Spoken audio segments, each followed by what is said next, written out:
Welcome to another episode of Not Suitable for Democracy. I'm your host, Nick, and today we have a fabulous guest who I've gotten to know through our local organizing right here in Astoria, New York. I am super excited to share with you Eric Thor. You have that like a lot of energy all of a sudden. I love that. You bring it out in me, Eric. So how are you doing today?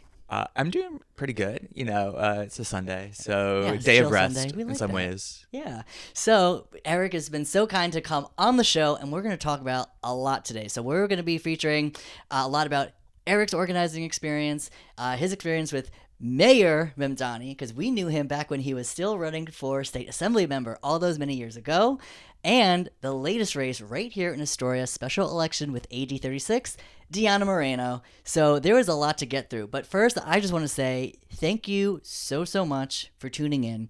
There was a lot going on in our politics today. So to have you tune in, learn something, this is how we build community and essentially build our democracy. So if you can, please subscribe to Not Suitable for Democracy on Apple Podcasts, Spotify, and YouTube. Don't forget to follow along on TikTok and Instagram. I use the same handle for both, so you can follow along at NSFD_pod. To start off our conversation today, I'd love to introduce to you Eric Thor. We've been organizing in this neighborhood for quite some time. So Eric, please remind me, how did you first get into organizing here in the neighborhood? So I've lived in Astoria. My name's Eric Thor, he, him pronouns. I've lived in Astoria for somewhere around 11 years at this point. It's the only neighborhood I've lived in New York. And, once I moved here from New Jersey, this was, home. And it's where my roots are at this point, And with local organizing in a lot of different spaces, Trump initially won the presidential race back in 2016. I wanted to do something to improve the world or make the world a better place. And I initially started, I'm a tech worker, so I work in the tech industry. So a coworker and I paired up together, participated in this nonprofit that goes up to schools that are underserved and helps teach the students how to learn to code. That's great. Primarily like building like equity within the tech workforce, where I love that. where like the example we used is like Snapchat filters didn't work on dark skin, like black and brown faces initially.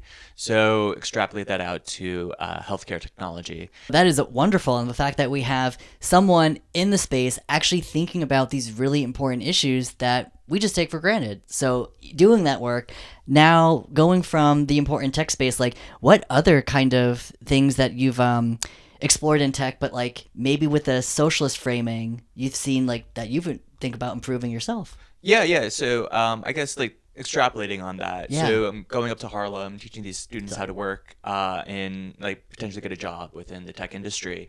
And a lot of these are like black and brown girls. And it's really great. But then, going to your first question, like how did I get involved with local organizing? I see the electoral race of AOC, obviously in the district as well. That was really inspiring, but I wasn't really involved with that. But then I also see that Amazon is potentially moving into the neighborhood, and then I kind of reflect on what are the jobs that I'm preparing these students for? Are they ultimately going to be making technology that will be like like working at Amazon, making facial recognition technology for ICE? So it kind of changed my politics in a way where I was reading a lot about socialism and left politics and mass movements. And I was thinking, great, I'm doing all these like good, lovely things that are helping these students get better jobs, but also I need to have a more aggressive politic that is thinking bigger, larger scale. I love that so much that you were able to connect the dots to like, what are my values? What am I doing in my everyday life? And then how can I bring that to the community? So that in and of itself. Well, you're not even just community. It's more about, having an orientation where workers are empowered to, it's building a mass movement, I guess. Yeah. And I think, we can do that in many different ways. So that's how I got involved with local organizing. I got involved with the coalition, especially with DSA, the local coalition to oppose Amazon. There was like going to be like a multi-billion-dollar handout to Amazon just to move in, where as a tech worker, I know they have to locate within Astoria or within, New York City, because that's where the workforce is. Yeah, remind me, Eric, were you at the different organizing protests that they had back in the day? Yeah, totally. There was Oh my town gosh. halls. There was we were doing, like, my first door knocking experience was up in or down in LIC. Yeah. In, like, the historic district, where it was really funny. Like, I remember we were talking to the people in the above ground apartments and like the basement apartments, and it was just night and day talking to those residents about hey, there's this big Amazon facility that's going to be moving into your neighborhood, this Amazon campus. And we were invited inside and had a good conversations with all the folks in the basement apartments, but the upper level apartments were just very skeptical and not the friendliest folks. But we were talking to their neighbors and they weren't, so that was kind of a real element there. That's great, Eric. Oh my goodness. So the fact that you were on the ground listening to people's stories at the door and had a very different experience. Like, listen, as organizers, sometimes we get folks, knock on their door. Many people, they might not answer. You leave a pamphlet or a palm card, right? But that being said, some people are really willing to talk. And those are the moments where you really have a chance, whether you convince them or persuade them on the first knock, or at least plant the seed. I think safe to say that we planted a lot of seeds throughout our entire time organizing and talking to folks in this neighborhood. Any stories to share? Maybe like a success story where you were able to persuade someone, whether it was AOC's campaign, Mayor Mamdani's campaign, or someone that you're like, you know what, you changed their mind or perspective. Yeah, so I think there's been a lot of different, like, canvassing stories over the years. I think the first actual electoral candidate I ever canvassed for was Tiffany Gabbana, the DA's race, which shortly came after the really quick win with Amazon. That's right. Back in the day, 2019. There was just a lot of, in a particular story, they all kind of like blend together, in all honesty. Yeah. But a lot of the times,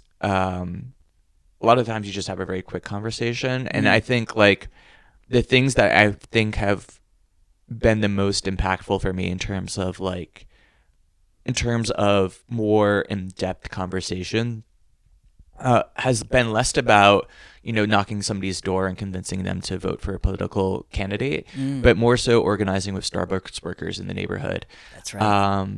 There's been a huge union movement for Starbucks workers that have been going on for a few years. Yeah. And within Astoria, it was particularly prominent. And when there was the Starbucks store on Astoria Boulevard, which unionized. Shout out to the Astoria Boulevard Starbucks. That was one of the first. Correct me if I'm wrong. That was the first? That was the first, but now it's shut down. Ah, my goodness. Well, some of the Starbucks shut down too. The one on Steinway shut down too. Yeah, no, so they've shut down a lot of different stores. Aye. Yeah, and but it was still a really impactful thing. A lot of great organizers. These are the college students that I saw that they announced their unionization effort. Zoran was there that first day as well.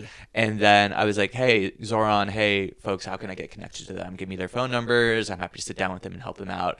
And a lot of it was just sitting down, being like, hey, I've been helping out these electoral campaigns over the years. Yeah. At that point, Zoran was an assembly member, so I helped out with his campaign and being like, hey, here's some markers, here's some poster board, here's a plan for holding a rally to support your store. We'll get some elected officials there. We'll get the press there. Yeah. And that is, I think, was the most impactful kind of like deeper conversations I'm having with some folks, where you're able to take somebody, or you're already taking somebody who's already got like a solid organizing understanding, and you're able to kind of network and interface with them in a way where you kind of take your strengths and they take their strengths and it combines together into something bigger.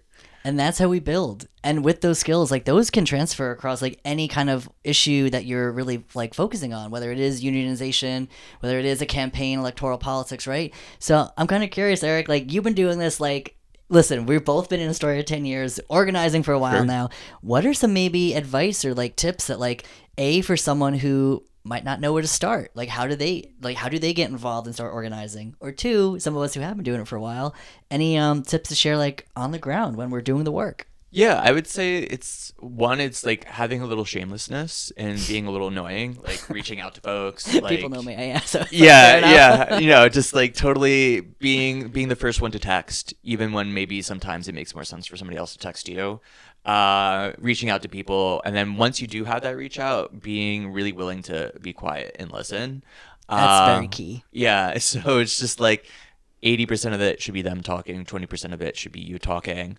Trying to think through all the people in your Rolodex of people that you kind of know within the neighborhood that might be able to help out, that would be good to connect with. A lot of times what I'm doing now is, currently I'm the DSA kind of recruitment kind of chair. Hey. And it's just kind of connecting people to like other people within the neighborhood, being like, oh, you're thinking about running. Here's some people that you should definitely talk to in the neighborhood who have like done this, that, and the other thing.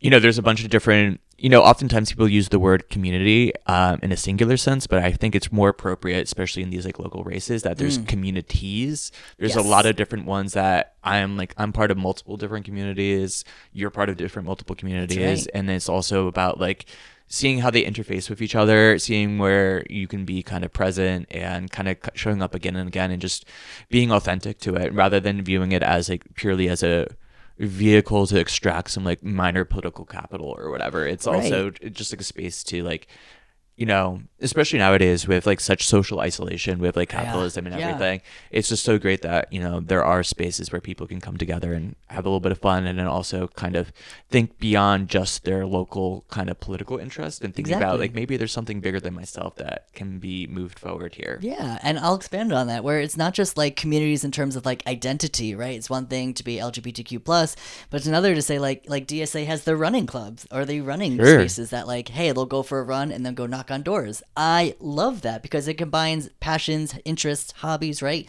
with the collective community. And in that case, that community, right? Runners here in the neighborhood, Astoria Park, great place to, especially around the track. Love running there. But point being is there are so many ways to make those connections. It's been a wild journey. Yeah, it's like building community, but also like I think with the running club, I think there's a real intention around not just having community for community's sake. There's also like a soccer league and things like that, but it's also feeding into a larger movement that's looking to have something that expands beyond just the current political boundaries or current like understanding of what politics should be, expanding it to being like, hey, everybody can participate in this, and it isn't some sort of like closed off club to just a bunch of like political regulars. Exactly. And that, Eric, is suitable for democracy. So considering organizing is always an ongoing experience, it's been a continuous journey, that has led us to now having the first Democratic Socialist mayor of New York City. So Eric and I, we've had the privilege of knowing who Zoran Mamdani was way before he became mayor, back when he was even a housing counselor in Queens.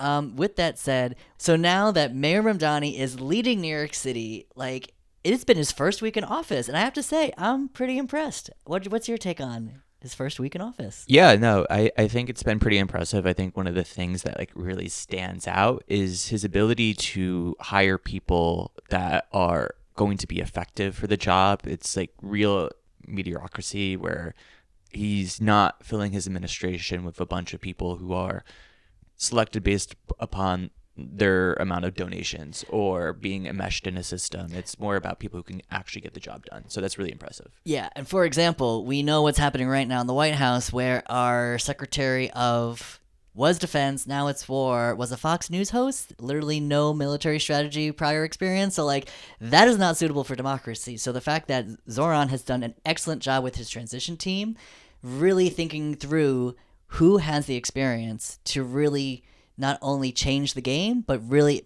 improve the material conditions of our lives as New Yorkers. Yeah, and we're seeing him as well move forward with his key agenda items. I think it's just executing on universal childcare, whether it's doing like the really critical piece of like interfacing with like Kathy Hochul to move forward that universal childcare piece. I think there was around like $1 billion like promise of investment around that. There you go. And then just also doing the also essential optics. He did this video with like Miss Rachel. Maybe you've seen that. Yes. Yeah. But yeah, no. So that's been great, and he's also been able to move forward different electoral ambitions as well alongside this. He was just at a fundraiser for Jabari and Fairstefan Forrest, just both local electeds running for re-election, and then also he was alongside Sean Fain, the president of UAW, United Auto Workers, in their endorsement of Claire Valdez in New York 7.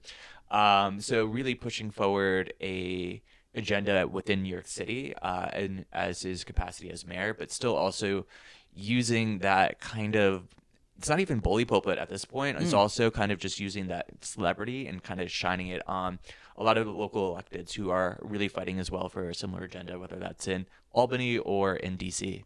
And with that said, I think you touched on that phrase bully pulpit. Sure. If you really notice, like, Zoran isn't a bully. We know the person in the White House, that is a bully. That is a monster, but that's another conversation for another day. Zoran leads with so much like plum, but really like positivity. The positive vibes have been consistent from his day one when he launched in October of 2024 all the way through when his first day in office. And today is like, time of this recording, it's day 11. So Zoran is not a bully. And I think that kind of leadership is lacking in our politics across the country, but we can use that as a North Star. So please, if you can, we need to expect leaders to be more positive and at least, really fight for the values they believe in without being negative and tearing people apart, because we don't need any more of that right now. Yeah, I think there's like a bully is maybe like a word that might not describe the way Zoran moves, but he does move with firmness in a lot of ways, around firmness, around what are the things that needs to be done. But like, it's firmness, strength, and also caring and compassion, which I think is like a really great combination where, oftentimes you just see kind of name calling kind of things on like the Fox News and MSNBC and CNN, kind of world. The mainstream media that we're not watching because their age average is like, what, 65 or 80? It's something like... Yeah. Well, those are voters too, so we need to kind of know what they're doing. But there's a bit of that where it's just very hollow. And I think one of the things that I think Zoran's going to be focused on this year is making sure that he can cut through a lot of that by actually executing on a lot of these policies. I think another example is that speed bump on the Williamsburg Bridge, which was the speed huge. bump or this like bump within Williamsburg Bridge, which it had existed for years and years, and then within days of his administration, he already had that dealt with the local crews there, as well as maybe this was last week, but McGinnis Boulevard was another issue that a powerful story, by the way. Yeah. No, if you want to go, you probably know more about it, but just street safety overall has been a big, small, like low-hanging fruit that the prior administration, the Adams administration, really has neglected, and it's just a really big breath of fresh air seeing Zoran day after day execute on that, and also going after slumlords or bad landlords as well. It's just things that maybe they were donors, maybe there was just different complicated interest with Eric Adams, where those do not exist with Zoran, so he is free to use the bully pulpit in some ways. Yeah. And the way he does that is he shows up to the residential unit or the apartment building and goes into the units with the tenants, spotlights the tenants, and also shows these are the things that are not being done. And these are the ways that we should move forward to make sure that there's dignity in the places that we live. Exactly. Zoran is taking the time, taking the care, because he genuinely does. And like, think about this. We haven't seen a mayor really exhibit this kind of like compassion, or empathy. And then to Eric's point, like this forcefulness, right? It was on day 8 of his administration that he unveiled the universal child care proposal. Like, that is huge. Normally, you don't hear big policy proposals like that until a year's second or third term, right? But Zoran is showing that we can change the government based on what meets our needs, and he is meeting those needs, listening to New Yorkers. That was the whole purpose of his campaign, in the street with a microphone, asking them, why did you vote a certain type of way, and what can I do to make your life better? Well, he is making our lives better.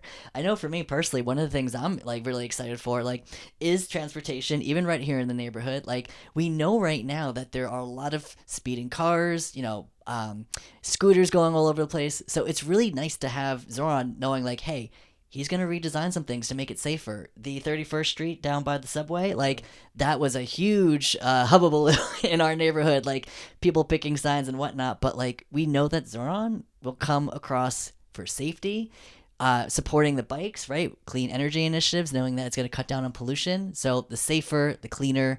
This is a good direction and vision for our city, and I cannot wait until we get more action here in the neighborhood. Yeah, 100%. There's been a lot of deaths, cycling deaths, and you see those ghost bikes. And for folks who aren't New Yorkers, there's these memorials that are these bikes that are painted white, and they're left with a bunch of flowers on sites of where somebody was killed or struck by a vehicle usually. And you just see them all like dotted around the neighborhood. And there's one over by Astoria Park, and when I go for a run, I always like kind of have that chill Yeah. because even just thinking like going for a run might not be safe in our neighborhood because there are a lot of drivers who don't take the law seriously. They take them as suggestions and not as rules. Yeah, no, so like Ugh. even the smallest kind of thing, like if that saves a life, that is, huge. That's instrumental. So Oh, yeah. and also in like the more like everyday sense, it's just like making sure the bike path is safer leads to more people choosing to take a bike to work instead of or maybe there's public transportation. Right. But I think one of the things we definitely need as a city is more housing and denser housing. There's these weird laws that actually, it was funny. Eric Adams and Zoran were kind of aligned on this. Was getting rid of parking mandates. There was, really? yeah, there was or minimums. I mean, Yeah. where there was a lot of red tape that was out of date. Where if you wanted to build certain structures or certain housing, you had to have a certain amount of parking spots allocated for it, and that might make sense for other areas, maybe even like far off areas of the city, but I don't really think so. I think it's just like if a developer wants to include parking spaces, great, but they shouldn't be required to include parking spaces. In fact, there should be a requirement of like, this is the limit of how many parking spaces you're allowed to include. Yeah. If you want to have 0, great. You're going to build that building right next to a public infrastructure or public transportation. But this car culture within literally the most populous city in the entire country is just does not make sense. And if you compare that to London, for example, they dealt with all this back in 2006. That's right. So it's the city is backwards in a few ways, and it's nice seeing Zoran kind of tapping a lot of these different ideas, whether it's around public transportation or whether it's around community safety, Yes. from other cities that have kind of figured out different ways to make the city more traversable, to make the city more safer. So those are things that I'm really excited about going into this new year and, for the next 3 years as well, too. That's right. So I guess since we've both gotten to know Mayor Mamdani, so we can clearly see his policy vision is directly coming from his values. When was one of the first times you actually met Mayor Mamdani back when he was still Zoran from the block? Yeah, no, in a lot of ways he stole Zoran to me. But yeah, it was again around the Tiffany Caban 2019, 2000. Wait, was that 2019? It was 2019. Well, the city council was 2021, and then DA was 2019. Yeah, DA was 2019, and I met him over the summer. And over the course of that campaign as well. So I'm at a few DSA meetings, and he knew I made websites, and he called me up maybe September of 2019 or so. Maybe a little somewhere in September, and he's like, "Hey, could you make a website for me? I'm gonna like run against the local elected." And I was like, "Hey, I know you're really great. I'll make it for you for free. Let's get this done." It was a great in-kind donation that I gave him there, and it was probably one of the best decisions of my life. Wow, so Eric, that's so fascinating. The fact that you've had such a rich background in tech. Wasn't there another element that you created for Zoran? Yeah, no. So I made his assembly website back in 2019, but for the mayor's race, I had this one afternoon where I was thinking, oh, what can I do to kind of help out the mayor and the mayoral race or Zoran out with that? And I was thinking about his 3 platform planks, and I was also thinking about the tax calculator that you get with Right. TurboTax or whatever, where they Yeah. had that amount of money that you save like after plugging this in or that in.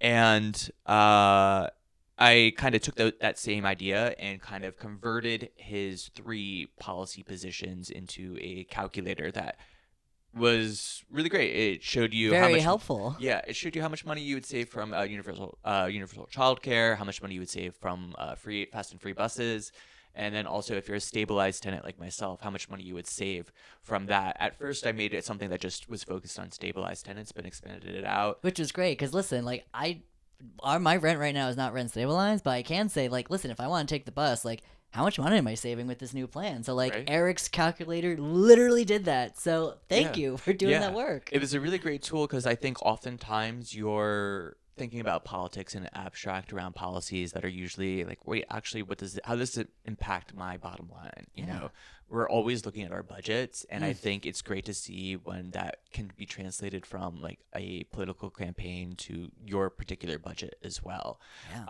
Oftentimes you have elected officials that are kind of giving kickbacks or policy positions that are really oriented towards billionaires or multimillionaires and certain corporations.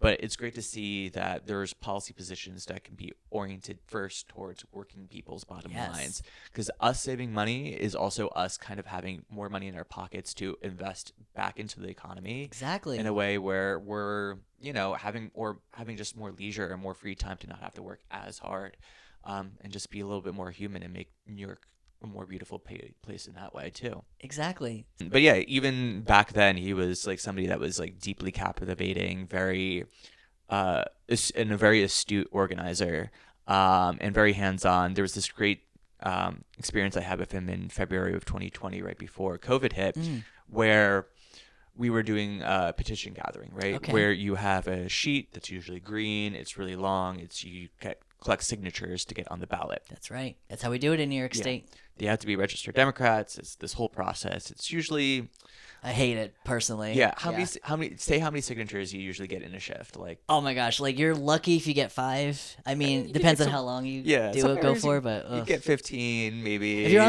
on the corner on Steinway on like a busy Sunday, like you could probably get 15. But if you're like door to door on a Saturday afternoon, you're lucky if you get 5. So, this is like February, so very cold, right? Yeah. And we're collecting petition signatures on the subway, and I'm paired up with Zoran. One of the things with the candidates is there's this whole weird law where it's probably not best for them to collect their own signatures. That's why they're paired up with somebody. So I was paired up with Zoran Sunday morning commute. It was the most insane canvass I've ever been on. No way.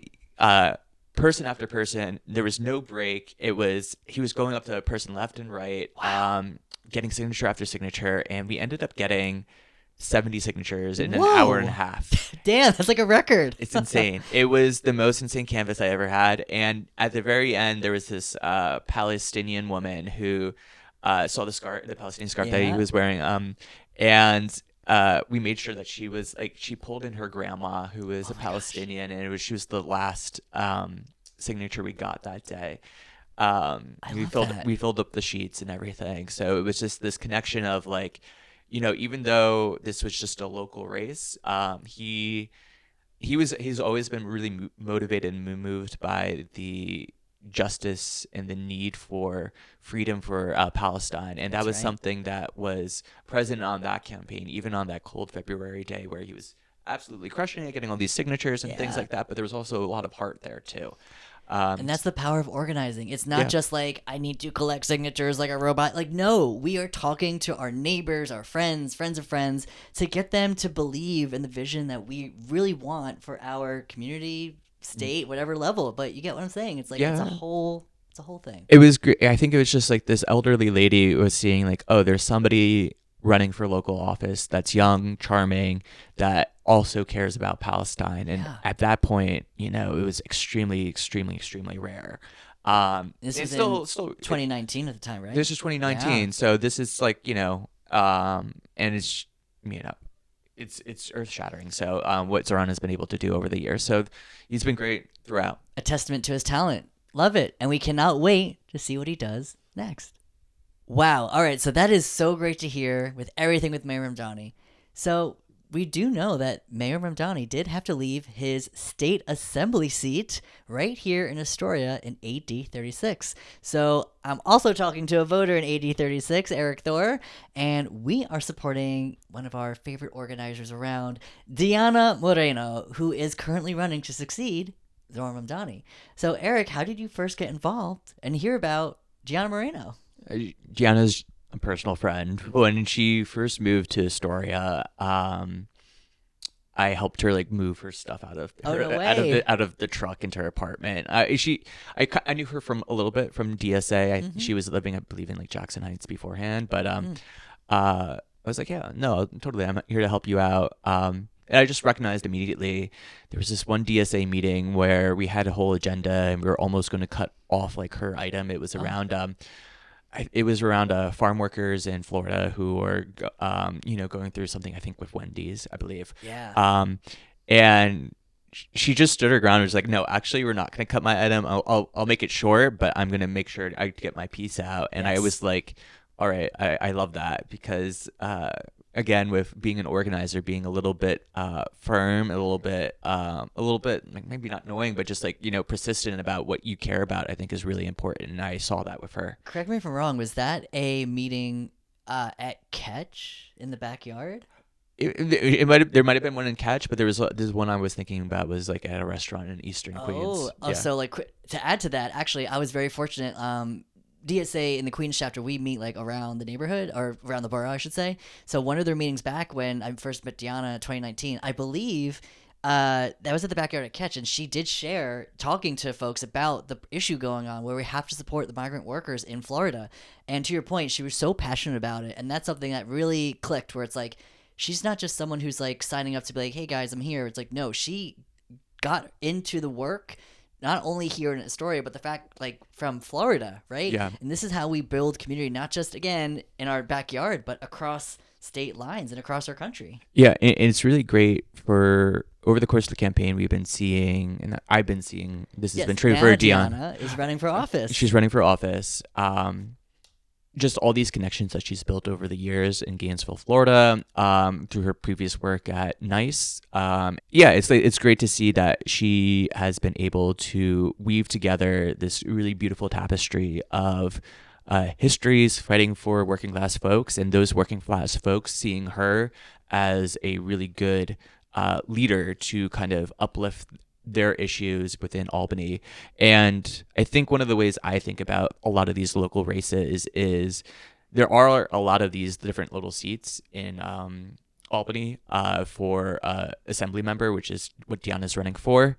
But it's not just about getting one good vote into Albany. It's about getting a organizer, somebody who can move a bunch of people. So yes, she only has one vote when she's in Albany, but she's going to be somebody who can move forward legislation in a way that other electeds might not be able to. She's going to be able to build coalitions that other electeds might not be able to. She's going to be able to deliver speeches that other electeds probably, I know, won't be able to. Yeah. And she's somebody that's able to weave together these networks of working class people. And I think that's what's critical, because so often politics is a closed club when the typical way forward for a individual assembly member in New York is they have not enough staff to review proposals. They just pretty much follow whatever the line is from the speaker of Leadership. the leadership. Exactly. So when it comes time for them to actually vote or vote for their morals or vote for their purposes, they don't have any time to even do that. So what we're hoping to achieve with her race and with a lot of these other races is that we're building a coalition of people that amplify the voices of people who have usually been politically ostracized. Yeah. Think about like a nurse who has to work hours and hours and hours, or a teacher who has to work hours and hours and hours and doesn't even know or doesn't even have time to think through, like, what is my political opinion on all these local issues. And those two roles in particular, their bandwidth is stretched so thin while helping and serving the public, kids, sick folks, right? Like people, like the fact they were putting their heart and soul into everything they do. Where is the time to then think, hey, wait a second, I need people to fight for my rights and fight for me at every level of government. And it's great that, both of them have strong unions, and it's also making sure that even beyond just what the union cares about, that those nurses and those teachers are collaborating together as one sort of working class force to make sure that, hey, we care about universal child care more than about tax breaks for billionaires. This is where our priorities are at. And cohering those folks is what Diana will be doing alongside a bunch of other Democratic Socialist electeds to push forward Zoran Mamdani's mayoral agenda, pieces of that, and even go beyond that.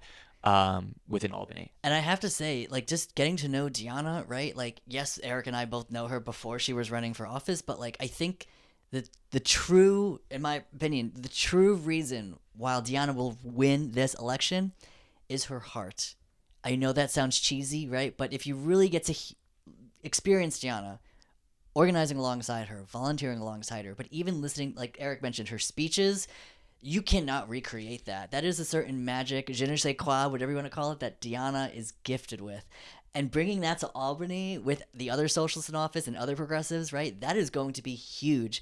And I think to your point, even with the insider-outsider strategy that AOC has, AOC in congressional level, listen, it's one person out of 435. But here in New York, in New York's 14th congressional district, I think it's safe to say she definitely delivers for us.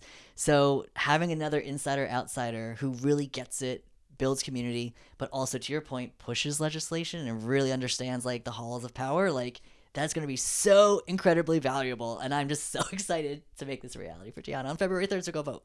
Yeah, February 3rd is it's a special election, so it's not a normal kind of election. And I think to a certain extent, she's a fantastic speaker. I talked to people who like known Zoran for years and years and been like, wow, actually Diana's speech was better than Zoran's speech at this DSA forum, which is a feat.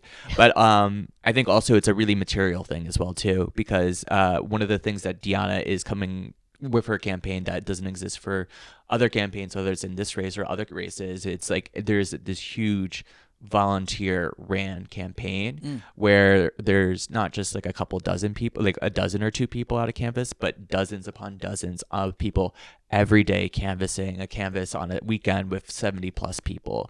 I know when it comes time for like right before February 3rd, there's going to be hundreds of people at these canvases. That's right. Powered by small donors. And the campaign is like ran by people who have been part of Zoran's campaign back in 2020. The same photographer, the person who made her website was the person who made Zoran's website. So I made her website as well as like a good an work in-kind deserves, donation. Yeah. So I think it's it is a really bringing the band back together for Diana. And also there's a lot more bandmates. So when we're throwing, that's right. When we were doing the canvas, her kickoff canvas at a couple of weeks ago at Athens Square Park. Yeah. Actually, real quick. So if you ever do volunteer for Diana, if you ever like, oh, I don't know where the group is, I didn't get the address, or like, there's a 99% chance you'll know who it is if you see the Zoran hats from his campaign, because it's all the same fam. Yeah. So it's really nice to see. Those golden yellow beanies. Yes. Yeah.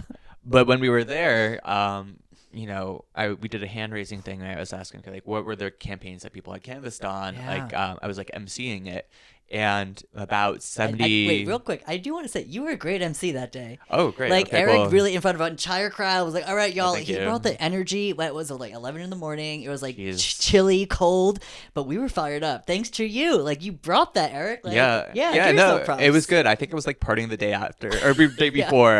Made it work. So.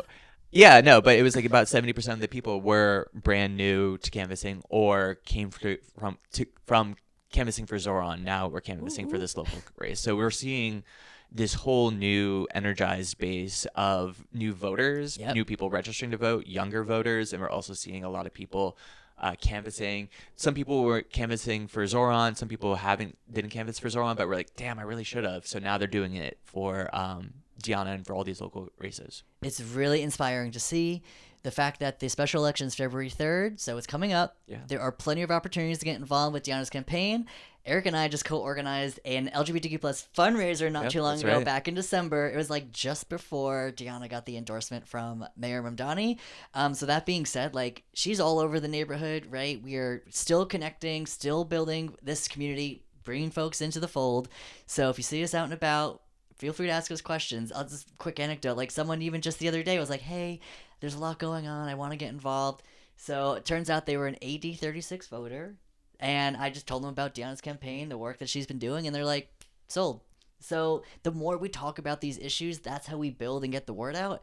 And that is going to change our future. So Diana Moreno, State Assembly, District 36, special election February 3rd. She'll be on the Democratic Party line. And as of this week, the Working Families Party ballot line. So please make sure to vote for Diana on the Working Families Party line. You'll see it on your ballot. But yeah, a lot of good stuff coming on. So Eric, any last words about Diana? Diana is fantastic. Just join up with the campaign. There's a fundraising deadline that will probably pass by the time you hear this podcast. So, but yeah, no, we'll still probably be collecting money afterwards. So if you can actually show up to donate or canvas, you can donate. It's matching funds as well. So if you're a local within AD 36, be sure you donate. And then I think also I would encourage people beyond just Diana, like think about if there's any local races in your district and consider donating those too, because there's matching funds which really empower local candidates. So until now, Diana Moreno, 8036, please, please, please make sure to vote, volunteer, and please make sure to take a part in our democracy. Wow, so we've talked about a lot today between Mayor Mamdani, Diana Moreno, and the fabulous Eric Thor. Like we started at the top of the podcast, Eric and I have been in this community, like I'm going on 11 years in March, organizing, it'll be 10 years for me, 2026. So the fact like we have now been on this journey, in case you haven't seen it, I do want to get your take on this, Eric. So New Yorker magazine just published an article. Now you didn't get to read it because I'm not paying for it, so I can't read past the paywall. But based on their Instagram caption, I saw that their headline was, "How did Astoria become so socialist?" And basically in their caption, they're making the argument in however many characters that it has been a demographic change, and that is the reason why Astoria is so socialist. So to talk about the history a little bit, this is the People's Republic of Astoria. For those watching on YouTube, I'm wearing the very famous shirt that DSA had actually started to sell, right? So People's Republic of Astoria, what does that mean? Real quick. Well, we are very fortunate that we are the only district in the entire country with a democratic socialist at every local level of government. AOC was elected in 2019 to represent us in Congress. Then in 2020, we had State Assembly member Zora Mamdani. 2021, we had City Council member Tiffany Caban. And then in 2022, we had State Senator Kristen Gonzalez. So the fact that all of these levels, Democratic Socialists, this is rare, but this is so beautiful. So Eric, tell me about why do you think Astoria has become so socialist? Yeah, I think it's a lot of it is about the material conditions of the folks that live in the neighborhood. So things that are about the bottom line. So I would say there's a lot of folks that are tenants. I would say there's a lot of people who move to Astoria and then stay in Astoria. I think versus some Brooklyn neighborhoods that are also tenant heavy. There's a lot of kind of people flipping around from this part of the neighborhood. It's a little bit older here in Astoria than some of the Brooklyn areas. A little less cool too, maybe. But I think that lends itself to people who really want to build a life in New York. And I think folks are just looking at who are the elected officials that can ensure that they can build a stable life and something where you don't need to have necessarily super developed or fancy kind of political language that maybe is inaccessible to some folks, but something that's more accessible. Yes. I think it's not as theoretical here. It's more practical. And that's comes down to things like helping stabilize tenants, which are a big contingent of folks that are in Astoria, or people who care about having good, safe roads for bikers and things like that, which is another big component here too. And I think just it's over the years, we've just knocked a lot of doors over and over and over. And a lot of the electeds that we have brought in year after year have really executed on those promises. And that has built trust. And with that, when you knock those doors again, sometimes the first question you get is, hey, are they endorsed by DSA? Because that kind of really underlines a lot of trust for a lot of voters now. Yeah, and then building on top of that, as while the work is always being done, right? Starting from very small grassroots, there was no institutional power or backing back when AOC ran in 2018 because we were fighting those fights. We remember that. But here we are today. So DSA does have name recognition in the neighborhood, and people do trust the vision of the candidate that they are always endorsing. Now, on top of that, think about this. If we wanted right now to go get a drink, go get a burger, right? Or even go see a movie, Astoria does have a lot of entertainment, a lot of spaces for community. For instance, if you want to go to a gay bar, we've got 3. You want to go to the movie theater, we've got Coffin Astoria Studios. Museums, we've got the Coffin Museum of Moving Images right near the theater. So my point is the fact that there's tons of restaurants and tons of bars, tons of places for people to connect, where we talk about the issues, right? Not saying they're all talking about politics, but this is ripe for organizing, right? How many events have we had at the neighborhood, like restaurants, bars, or other spaces? But there are so many spaces in this community where like we can meet up, we can hold a presence. But then in doing that, this is how we start to then have those conversations. Oh, so what are you organizing for? What's that about? And then, hey, let's hold an event here. And that has been so integral to the organizing, the events that you and I have both done, that other campaigns and candidates are doing. And it's made Astoria that much more socialist. And here we are. Yeah, no, it's material conditions of people have improved like through some of these policies, and it's also some of the constituent organizing has been really great too. And I think, whenever I do any of this like volunteer kind of political work, I always kind of see it as fighting for something bigger than myself. And I think, Astoria has been leading the way in the politics of the entire country, I would say. So it might look different in different states, in different neighborhoods, obviously, and it should. But in terms of what it looks like in Astoria, it has dramatically changed over the years, and people are more engaged. People didn't know who their local city council member was, who their local assembly member was, but now everybody knows, and everybody is more engaged. And I think that's the key part where working people are now more deeply engaged with democracy and their kind of like institutions that exist right now. And I think that can only be good. That is going to be great for democracy. So Eric, Thor, thank you so much for joining us Thank today. you for having me. Yeah, I want to ask one last question. If anyone has any follow-up questions for you or how to contact you, what's the best way to reach you? They can just email me at me@ericthor.com, but also I have a bunch of social media, so you can figure it out.